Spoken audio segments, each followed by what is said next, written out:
April 8, from Deuteronomy. But Israel is a senseless nation. The people are foolish, without understanding. Oh, that they were wise and could understand this. Oh, that they might know their fate. How could one person chase 1,000 of them, and 2 people put 10,000 to flight, unless their rock had sold them, unless the Lord had given them up? But the rock of our enemies is not like our rock, as even they recognize. Their vine grows from the vine of Sodom, from the vineyards of Gomorrah. Their grapes are poison, and their clusters are bitter. Their wine is the venom of serpents, the deadly poison of cobras. The Lord says, Am I not storing up these things, sealing them away in my treasury? I will take revenge. I will pay them back. In due time their feet will slip. Their day of disaster will arrive, and their destiny will overtake them. Indeed, the Lord will give justice to his people, and he will change his mind about his servants when he sees their strength is gone and no one is left, slave or free. Then he will ask, Where are their gods, the rocks they fled to for refuge? Where now are those gods who ate the fat of their sacrifices and drank the wine of their offerings? Let those gods arise and help you. Let them provide you with shelter. Look now, I myself am he. There is no other God but me. I am the one who kills and gives life. I am the one who wounds and heals. No one can be rescued from my powerful hand. Now I raise my hand to heaven and declare, as surely as I live, when I sharpen my flashing sword and begin to carry out justice, I will take revenge on my enemies and repay those who reject me. I will make my arrows drunk with blood, and my sword will devour flesh, the blood of the slaughtered and the captives, and the heads of the enemy leaders. Rejoice with him, you heavens, and let all of God's angels worship him. Rejoice with his people, you nations, and let all the angels be strengthened in him. For he will avenge the blood of his servants. He will take revenge against his enemies. He will repay those who hate him, and cleanse the land for his people. So Moses came with Joshua, son of Nun, and recited all the words of this song to the people. When Moses had finished reciting all these words to the people of Israel, he added, Take to heart all the words of warning I have given you today. Pass them on as a command to your children, so they will obey every word of these instructions. These instructions are not empty words. They are your life. By obeying them, you will enjoy a long life in the land you will occupy when you cross the Jordan River. Moses' death foretold. That same day the Lord said to Moses, Go to Moab, to the mountains east of the river, and climb Mount Nebo, which is across from Jericho. Look out across the land of Canaan, the land I am giving to the people of Israel as their own special possession. Then you will die there on the mountain. You will join your ancestors, just as Aaron your brother died on Mount Hor, and joined his ancestors. For both of you betrayed me with the Israelites at the waters of Meribah at Kadesh in the wilderness of Zin.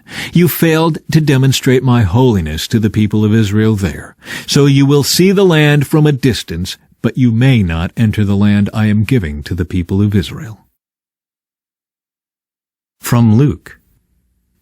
Be dressed for service and keep your lamps burning, as though you were waiting for your master to return from the wedding feast. Then you will be ready to open the door and let him in the moment he arrives and knocks. The servants who are ready and waiting for his return will be rewarded. I tell you the truth, he himself will seat them, put on an apron, and serve them as they sit and eat. He may come in the middle of the night or just before dawn, but whenever he comes, he will reward the servants who are ready. Understand this. If a homeowner knew exactly when a burglar was coming, he would not permit his house to be broken into. You also must be ready all the time, for the Son of Man will come when least expected. Peter asked, Lord, is that illustration just for us or for everyone? And the Lord replied, A faithful, sensible servant is one to whom the master can give the responsibility of managing his other household servants and feeding them. If the master returns and finds that the servant has done a good job, there will be a reward. I tell you the truth, the master will put that servant in charge of all he owns. But what if the servant thinks, my master won't be back for a while, and he begins beating the other servants, partying, and getting drunk? The master will return unannounced and unexpected, and he will cut the servant in pieces and banish him with the unfaithful. And a servant who knows what the master wants, but isn't prepared and doesn't carry out those instructions, will be severely punished. But someone who does not know and then does something wrong will be punished only lightly. When someone has been given much, much will be required in return. And when someone has been entrusted with much, even more will be required. Jesus causes division. I have come to set the world on fire, and I wish it were already burning.